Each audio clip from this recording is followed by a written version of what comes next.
وَمَن يَتَّقِ اللَّهَ يَجْعَل لَّهُ مِنْ أَمْرِهِ يُسْرًا، جو کوئی تقوی اختیار کرتا ہے، اللہ کا خوف، اللہ کا ڈر اپنے دل کے اندر پیدا کرتا ہے، تقوی اختیار کرنے والے کا اللہ تعالیٰ بیان فرماتا ہے وَمَن يَتَّقِ اللَّهَ يَجْعَل لَّهُ مِنْ أَمْرِهِ يُسْرًا، اس کے ہر کاموں میں آسانی پیدا فرما دیتا ہے۔ ہر کام، چاہے جو کوئی بھی کام ہو، ہر کام میں اللہ تعالیٰ اس کے لیے آسانی پیدا کر دیتا ہے، چاہے کتنا بھی ہارڈ کام ہو، کتنا ہی بڑا کام ہو، چاہے کتنا ہی پیچیدہ کام ہو، چاہے وہ اس کام سے مایوس ہو چکا ہو، لیکن اللہ تعالیٰ ہر کام میں اس کے مسئلے کو آسان کر دیتا ہے۔ آیت نمبر 5 اللہ تعالیٰ بیان فرماتا ہے وَمَن يَتَّقِ اللَّهَ يُكَفِّرْ عَنْهُ سَيِّئَاتِهِ وَيُعْظِمْ لَهُ أَجْرًا، جو کوئی اللہ سے ڈرتا ہے اللہ تعالیٰ اس کے گناہ کو بالکل مٹا دیتا ہے، بالکل سے گناہوں سے پاک و صاف کر دیتا ہے، وَيُعْظِمْ لَهُ أَجْرًا، اور اسے بہت بڑا، يُعْظِمْ لَهُ أَجْرًا، بہت بڑا اور بہت بھاری اجر اسے عطا فرما دیتا ہے۔ یہ فائدے حیرت انگیز فائدے، جس فائدے کے بارے میں ہم سوچ بھی نہیں سکتے، تقوی اختیار کرنے کے، استغفار کرنے کے، توبہ کرنے کے۔ آئیے ایک حدیث دیکھتے ہیں، تفسیر ابن کثیر میں بیان کیا گیا ہے کہ حضرت مالک اشجعی رضی اللہ تعالیٰ عنہ، اس کے بیٹے کو دشمنوں نے اغوا کر لیا، اپہرن کر لیا اس کے بیٹے کو، کافروں نے، مشرکوں نے، دشمنوں نے اپہرن کر لیا، جیل خانے میں، قید خانے میں لے جا کے ڈال دیا۔ مالک اشجعی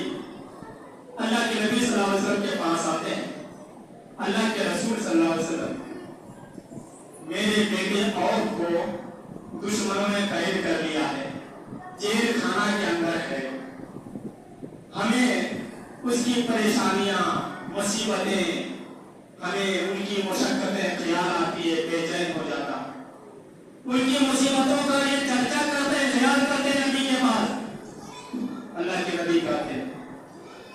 صبر کرو اور اللہ رب العالمین سے دعائیں کرو، استغفار کرو، توبہ کرو، اللہ تعالیٰ بہت جلد معاملے کو آسان کر دے گا، کوئی راستہ نکال دے گا۔ اور دوسری روایت تفسیر ابن کثیر کے اندر ہی سیرت ابن اسحاق کے حوالے سے بیان کی گئی ہے کہ جب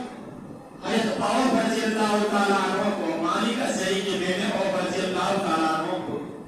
قید خانے کے اندر دشمنوں نے قید کر کے رکھا تھا، جیل خانے کے اندر رکھا تھا، اس کے بعد اللہ رب العالمین نے، اس کے بعد اللہ کے نبی صلی اللہ علیہ وسلم نے اپنے صحابہ سے کہا کہ جاؤ اسے جا کے کہہ دو کہ وہ کثرت سے استغفار کرے اور بہت زیادہ لا حول ولا قوت الا باللہ پڑھا کرے، کثرت سے لا حول ولا قوت الا باللہ پڑھا کرے، جاؤ اسے جا کے کہہ دو۔ چنانچہ لوگوں نے جا کے کہہ دیا، اب وہ کثرت سے لا حول ولا قوت الا باللہ پڑھ رہے ہیں، قید خانے کے اندر بیٹا پڑا ہوا ہے، جیل خانے کے اندر۔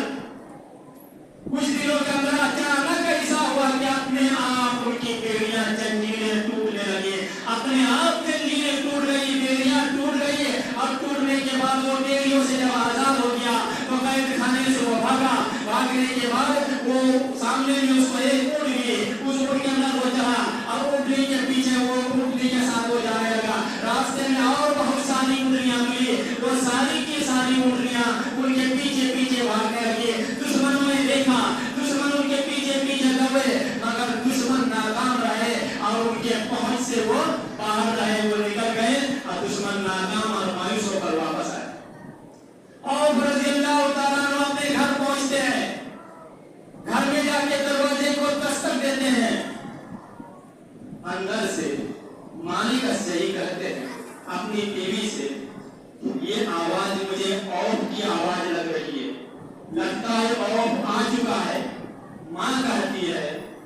ہائے افسوس، وہ کہاں سے آئے گا، وہ جیل خانے میں پڑا ہوا ہے، وہ قید خانے میں زنجیروں میں جکڑا ہوا ہے، وہ کہاں سے آ سکتا ہے۔ لیکن وہ دونوں اٹھے اور ان کے ساتھ ان کا خادم بھی تھا، ان کا نوکر بھی تھا، یہ تینوں دروازے کے پاس آئے، دروازے کو انہوں نے کھولا، دیکھا سامنے عوف کھڑا ہے اور ان کے سامنے بہت ساری اونٹنیاں بھی کھڑی ہے۔ کہا عوف یہ ساری اونٹنیاں کہاں سے آئی، سارا واقعہ کہہ کے سنا دیا